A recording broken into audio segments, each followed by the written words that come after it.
Bapak Ibu, Saudara-saudari, adik-adik, para sahabat Yesus di Paroki Santo Yosef Medari dan Stasi Santo Thomas Ayeken, dan juga para sahabat Yesus dimanapun Anda berada. Marilah kembali kita belajar ilmu sejati pada hari Sabtu tanggal 19 Desember tahun 2020. Kita mengawali belajar ilmu sejati kita dengan berdoa dalam nama Bapa, Putra, dan Roh Kudus. Amin.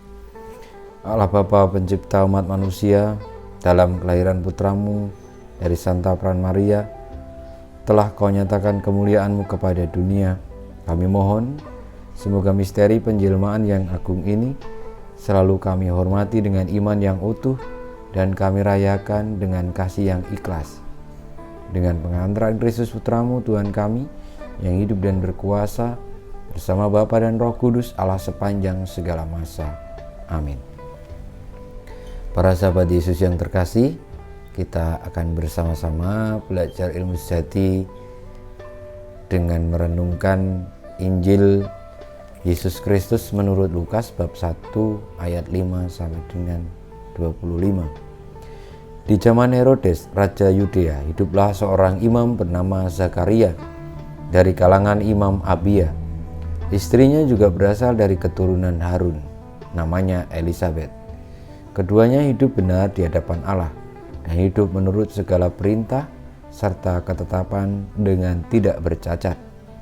Tetapi mereka tidak mempunyai anak, sebab Elisabet itu mandul dan keduanya telah lanjut usia. Sekali peristiwa, waktu tiba giliran kelompoknya, Zakaria melakukan tugas sebagai imam di hadapan Allah. Sebab ketika diundi, sebagaimana lazimnya untuk menentukan imam yang bertugas, dialah yang ditunjuk untuk masuk ke dalam bait Allah dan membakar ukupan di situ. Pada saat pembakaran ukupan itu, seluruh umat berkumpul di luar dan sembahyang. Maka tampaklah kepada Zakaria seorang malaikat Tuhan berdiri di sebelah kanan mezbah pembakaran ukupan. Melihat kejadian itu, Zakaria terkejut dan menjadi takut. Tetapi malaikat itu berkata kepadanya, "Jangan takut, hai Zakaria, sebab doamu telah dikabulkan. Elisabet istrimu akan melahirkan seorang anak laki-laki bagimu, dan haruslah engkau menamai dia Yohanes. Engkau akan bersukacita dan bergembira, bahkan banyak orang akan bersukacita atas kelahirannya, sebab ia akan besar di hadapan Tuhan, dan ia tidak akan minum anggur atau minuman keras.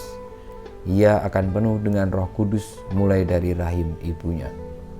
Ia akan membuat banyak orang Israel berbalik kepada Tuhan Allah mereka, dan ia akan berjalan mendahului Tuhan dalam roh dan kuasa Elia untuk membuat hati para bapa berbalik kepada anak-anaknya dan hati orang-orang durhaka kepada pikiran orang-orang benar. Dengan demikian, ia menyiapkan suatu umat yang layak bagi Tuhan."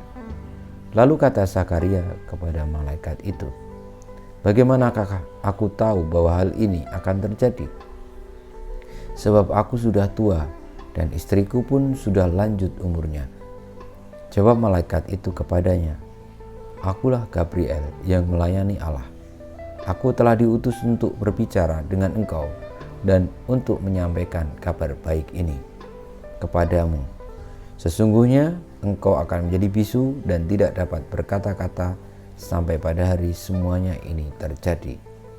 Karena engkau tidak percaya akan perkataanku yang pada waktunya akan terbukti kebenarannya."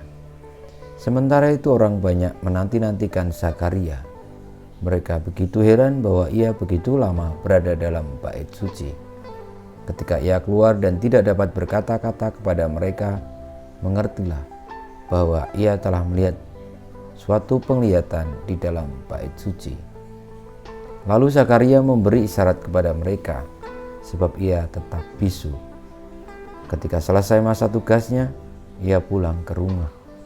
Tak lama kemudian mengandunglah Elisabet istrinya, dan selama 5 bulan ia tidak menampakkan diri.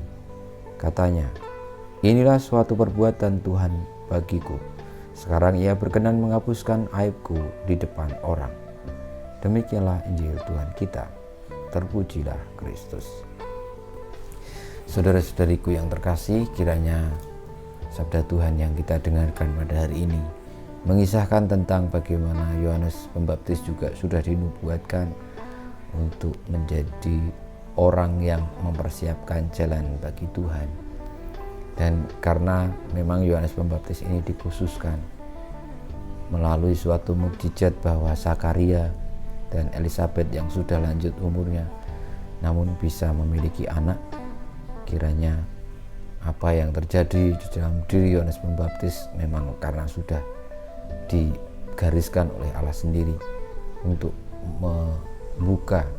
mengajak orang-orang Israel balik kepada Tuhan, kembali kepadanya.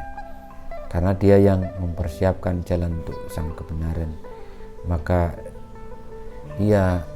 Yohanes Pembaptis hadir di antara kita melalui mukjizat yang mungkin susah untuk dipahami, yakni kebaikan Tuhan, kasih-Nya, keadilannya itu nyata bagi orang yang percaya kepadanya, sebagaimana Zakaria dan Elisabet.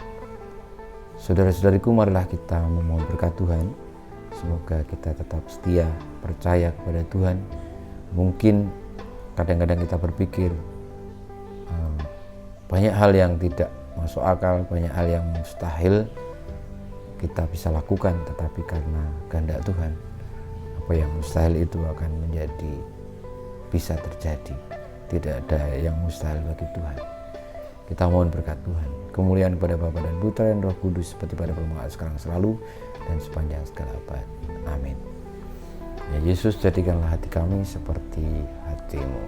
Tuhan bersamamu dan bersama rohmu, kita semua hidup kita, karya-karya kita, perjuangan kita untuk tetap setia kepada Kristus, kepada kebenaran, sebagaimana Yohanes Pembaptis, Zakaria dan Elisabet senantiasa dibimbing, dilindungi, diberkati oleh Yang Maha Kuasa, Bapa, Putra dan Roh Kudus. Amin.